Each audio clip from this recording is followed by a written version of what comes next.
ವಾಗಿ ಹಾಗೂ ನೈಜ ಸುದ್ದಿಗಳಿಗಾಗಿ ವೀಕ್ಷಿಸಿ ಸತ್ಯ ಸುದ್ದಿ ನ್ಯೂಸ್ ಕನ್ನಡ. ವಿಶ್ವಾದ್ಯಂತ ದೇಶದ ಬಹುತೇಕ ರಾಜ್ಯ, ಜಿಲ್ಲೆ ಹಾಗೂ ತಾಲೂಕು ಕೇಂದ್ರಗಳಲ್ಲಿ ವಿಶ್ವ ಪರಿಸರ ದಿನಾಚರಣೆ ಆಚರಣೆ ಮಾಡಲಾಯಿತು. ದಾವಣಗೆರೆ ಜಿಲ್ಲೆಯ ವಿವಿಧ ತಾಲೂಕು, ಹರಿಹರ ತಾಲೂಕದಲ್ಲಿ ಶಾಸಕರು ಬಿಪಿ ಹರೀಶ್ ರವರು ಹಾಗೂ ನಗರಸಭಾ ಅಧ್ಯಕ್ಷರು, ಉಪಾಧ್ಯಕ್ಷರು, ಸದಸ್ಯರು, ಪೌರ ಕಾರ್ಮಿಕರು ಸಸ್ಯ ನೀಡುವ ಮೂಲಕ ವಿಶ್ವ ಪರಿಸರ ದಿನಾಚರಣೆಗೆ ಆಚರಿಸಿದರು.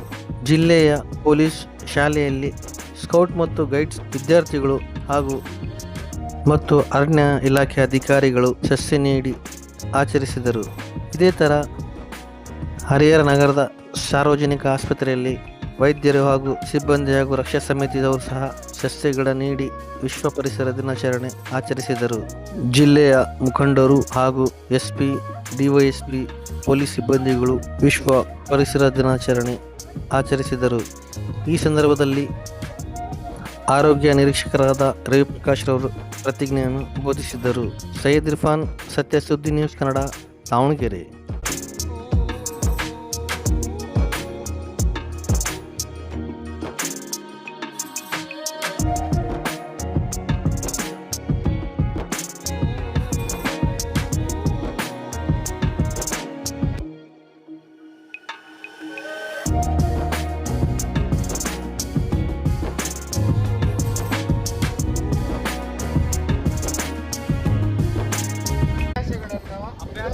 ನಾನು ಅಳವಡಿಸಿಕೊಳ್ಳುತ್ತೇನೆ.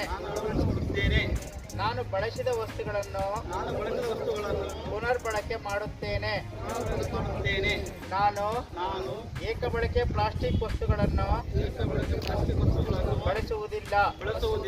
ನಾನು ಪ್ಲಾಸ್ಟಿಕ್ ಬ್ಯಾಗುಗಳ ಬದಲು ಕಾಗದದ ಬ್ಯಾಗು ಮತ್ತು ಬಟ್ಟೆಯ ಬ್ಯಾಗುಗಳನ್ನು ಬಳಸುತ್ತೇನೆ.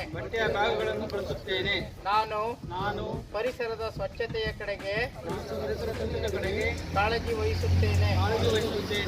ನಾನು ಸಾಧ್ಯವಾದಷ್ಟು ಕಡಿಮೆ ಕಸ ಉತ್ಪತ್ತಿ ಮಾಡುತ್ತೇನೆ. ನಾನು ಹೆಚ್ಚು ಗಿಡಗಳನ್ನು ನೆಡುವೆ. ನಾನು ಶಕ್ತಿಯ ಹಾಗೂ ನೀರಿನ ಮೂಲಗಳ ಸಂರಕ್ಷಣೆಯನ್ನ ಮಾಡುತ್ತೇನೆ.